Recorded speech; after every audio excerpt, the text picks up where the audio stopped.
Well, hi everybody. Happy Sunday morning from me. I'm Sarah, the Real Simple Mama. And there's Lollipop and Calypso and ta-da! We had two new girls. Ah, so excited. So let's go in and hang out. No, we literally just got these girls like 30 minutes ago. Get out of the way, you brat. So I wanted to show you the setup that we've done and why we did it this way and what the plan is. My girls are pissed off because I left them locked up all morning. It's now, what time is it? It's almost 10. And of course they're talking nonstop. Because I kept them locked up so that we could carry the chickens from the driveway that's up there, you know, and bring them through and then get them penned up. So here are our new girls who are like, what in the hell is this place? But little do they know they're about ready to become internet famous. So if you haven't been following, first of all, I hope that you do. I have lots of, I think mildly educational content here on YouTube, but we have, look at these brats. This is our first experience with backyard chickens, and I'm in a neighborhood where we're allowed 3. We're gonna round that up to 4 here. But these girls are a little over a year old. They were hatched in April of 2017, and it's now August of 2018. And one of our birds died. We think of a heart defect or something genetic suddenly at the beginning of July. And we were just absolutely heartbroken. And my girls missed their sister desperately. And so when the time was right, and I had finished mourning, which yes, I literally did for a $2 chicken because I love them and they're my babies. I started looking around on our local Facebook group, the chicken group for the San Antonio area, to be like, does anybody have any chickens who are free or, you know, very, very cheap chickens you're looking to get rid of? I have to have hens. I want them to be about the same age and about the same size, right? Because I did that video about integrating new chickens. But, you know, what have you got? And there is a very kind woman, and I'm not going to put her name here because I don't know if she wants to be named, but she lived in the area and said, hey, we may be relocating out of state. I've got these 2 hens who have been kind of beaten up by my roosters, and you can have them for free. We had this dog kennel already. We had the tarp already, all the other supplies we had already, and our kind, generous friend drove the birds over this morning with a dog bowl that can't be tipped over and a couple of feeders that can clip onto the cage. So this is the barred rock, B-A-R-R-E-D, rock, and then this is a silver-laced Wyandotte, just like my Dottie was. And you can see the barred rock is completely bald on the back. Hi, girls. Hi, chicks. The barred rock is very, very, very scared. The Wyandotte, she ate out of my hand already, so it's like, maybe that's a Wyandotte thing. Like, hey man, you give me food, I don't really care. I'll be your buddy. I'm cool. She looks a lot like Dottie. Her wattle and her crest are shaped just a little bit differently. And I'm taking this initial video, you know, she does look pale. So I'm taking this initial video and lots of pictures just so I can kind of watch them as they heal and they progress. So I won't go into the quarantine integration part too much because I have another video on that. But basically we're doing it just to make sure that these girls have a chance to adjust to the sounds and the smells and what everything is like out over here at my place, but also to protect my birds. Callie's doing her patrol now. You know, to make sure that these girls don't have any parasites or anything else that could wipe out my whole flock. So we're just going to observe them. I'm going to come out a lot just to let them hear my voice, to give them treats, to take pictures and video as I'm documenting their progress. I did also buy the Feather Fixer, which is a super high protein food that would replace, you know, your normal crumble or pellets for when your birds are molting.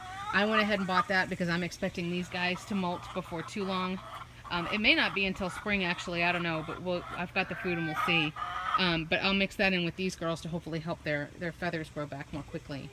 So right now it's Sunday morning. I'm going to keep these girls locked up 24/7 until at least Friday night. So that would be, you know, 5.5 days. And then we'll see.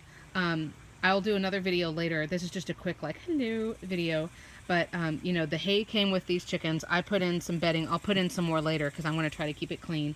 I've got some branches that I'll just kind of thread through, maybe in a corner, to give them something that they can roost in if they want to. And I'm giving them lots of treats. So they're going to get some corn later. They got some mealworms just now. And what was funny is, you know, these girls were locked up so I could fill up water and food and get these girls exactly how as I wanted them. And then once they were completely ready to go, they had food, water, whatever, and I'm not having to open this door anymore, then I let my girls out. And they came right over, and there was no, you know, fluffing of feathers and puffing up. You know how, like, dogs, their hackles go up. Chickens kind of do the same thing.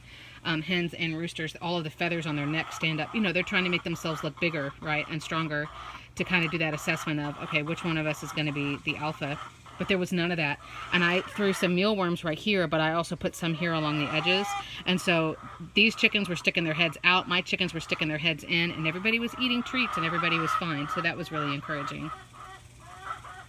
But here are my new girls. The tarp is here because we've been getting a lot of rain, and that way I can cover them up and make sure they don't get all wet and nothing else in there gets all wet, because wet bedding is disgusting. But I'm really, really happy that this worked out, that our new girls are here. They're like, oh crap, this girl is loud. See, and they didn't even get to meet Dottie. So I've also got some stuff in the works to maybe get some more foliage out here to start growing and sprouting some stuff to give to the chickens. I do have a gigantic pot of like crazy overgrown marigolds that I'm saving for Celebration Day or Emancipation Day. When I let these girls out, they're gonna have something to share. Now remember, when I let these birds out, it's gonna be dusk, so I'm planning on doing it at Friday night when it's gonna be fairly dark, but I will have a video of that too for y'all. Right when it's time for everybody to go up and go to bed.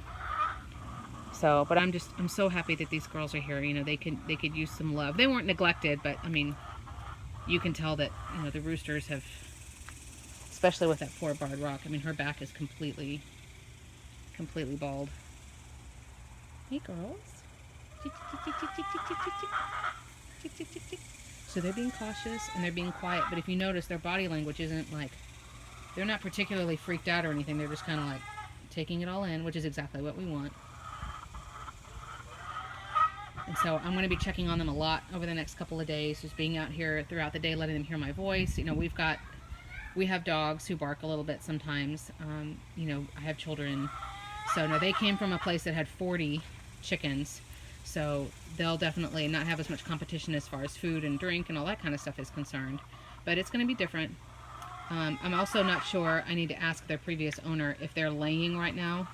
I know they're of laying age, but I'm not sure if, you know, that much unwanted attention from a male would make their bodies kind of stop laying for a while. If that's the case, then I'm going to give them one of these filled up with you know, with pine, and then they can have like a little nesting zone as well.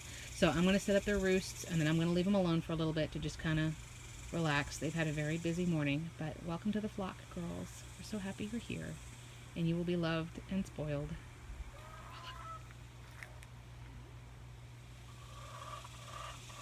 Callie doesn't know how she feels about all this.